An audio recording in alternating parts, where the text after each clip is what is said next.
Cet exploit technique est japonais, c'est le succès de la mission Slim. Le Japon devient la 5e puissance à réussir à poser quelque chose sur la Lune, à réussir un alunissage avec précision. Pour en parler, notre invité Benjamin Peter, bonjour à vous. Bonjour. Bienvenue sur Sud Radio. Vous êtes responsable de l'actualité spatiale à la Cité de l'Espace à Toulouse. En quoi cette mission Slim est à ce point un exploit ? Alors c'est un exploit effectivement parce que le Japon réussit à être la 5e nation à réussir un alunissage contrôlé. C'est-à-dire qu'effectivement on a vu dans la télémétrie, dans les derniers mètres, que la vitesse était contrôlée, qu'effectivement ils ont réussi à se poser sur ce satellite. C'est un exploit aussi parce que c'était presque une mission secondaire finalement. C'est-à-dire que au départ, au mois de septembre, les Japonais, la JAXA, l'agence spatiale japonaise, a lancé un télescope. C'était un télescope pour voir les rayons X. Et quelque part en passager clandestin, il y avait cette seconde mission, cette mission Slim, qui a mis donc 4 mois à rejoindre la Lune et qui donc réussit effectivement à se poser. Là où on est un peu plus inquiet, c'est qu'effectivement depuis qu'il s'est posé, on a peu d'informations. La JAXA reste assez discrète sur les résultats, puisque on ne sait pas si les batteries arrivent à se recharger suffisamment pour pouvoir continuer la mission durablement. C'est ce que semble avoir expliqué effectivement l'agence japonaise. Les panneaux solaires de l'engin ne produiraient pas encore de l'énergie, mais ça pourrait changer si l'angle venait à changer, l'angle d'exposition au soleil, si j'ai bien compris. En tout cas, cet engin qui s'est posé, il était surnommé, je le lis, Moon Sniper, le sniper de la Lune. C'est la précision, en fait, le principal enjeu d'une telle mission ? Exactement. C'était d'abord un démonstrateur technologique, si vous voulez, ce Smart Lander.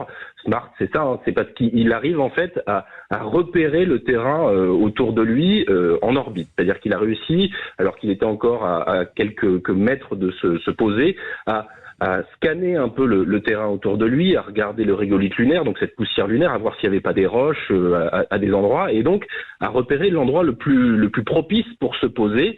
Il faut savoir que la plupart des rovers, la plupart des atterrisseurs qui ont atteint la Lune avaient une précision de plusieurs kilomètres. Ouais. Là, l'objectif visé était une centaine de mètres seulement, et d'après les premières informations qu'on a, Slim se serait posé à seulement 50 mètres de sa cible, puisque l'objectif c'était de viser un petit cratère Scioli qui faisait 300 mètres de diamètre seulement, et il semble s'être posé exactement à l'endroit qui était prévu. Donc ça, c'est une très bonne nouvelle, puisque l'agence spatiale japonaise fait partie du programme Artemis. Oui. Le programme Artemis, c'est donc le projet de renvoyer des êtres humains sur la surface de la Lune, Oui. qui est un projet mené par la NASA et à laquelle la JAXA est partenaire, mais aussi l'ESA, les Européens. L'agence européenne, ouais. Exactement. Et donc, voilà, le fait de pouvoir être sûr qu'on arrive à se poser à un endroit très précis, à cette centaine de mètres près, ça va pouvoir permettre de faire des missions très précises, d'explorer des endroits très particuliers, puisqu'après on sait que c'est très difficile de se mouvoir si on est à plusieurs kilomètres de sa cible. Donc du coup, ça va vraiment améliorer les choses pour ce programme Artemis. En toute logique, dernière question, parce qu'on a le droit d'être un petit peu chauvin aussi. Quand on dit que le Japon devient la 5e puissance à réussir un alunissage, c'est après les États-Unis, l'URSS, la Chine et l'Inde. Quand est-ce que l'Europe fera ça toute seule, Benjamin Peter ? C'est une bonne question, mais effectivement, ça fait longtemps qu'on attend de savoir quand est-ce que l'Europe et la France enverront un atterrisseur sur la Lune, mais on fait partie donc nous aussi de cette aventure Artemis. Et oui. Du coup, on sait que de toute façon, d'ores et déjà, on a 3 places qui vont permettre à des Européens de participer au programme Artemis, donc de tourner déjà autour de la Lune. Ça, c'est sûr, et peut-être qu'à terme, ça fait partie des choses qui sont en négociation, on aura un Européen qui marchera sur la Lune.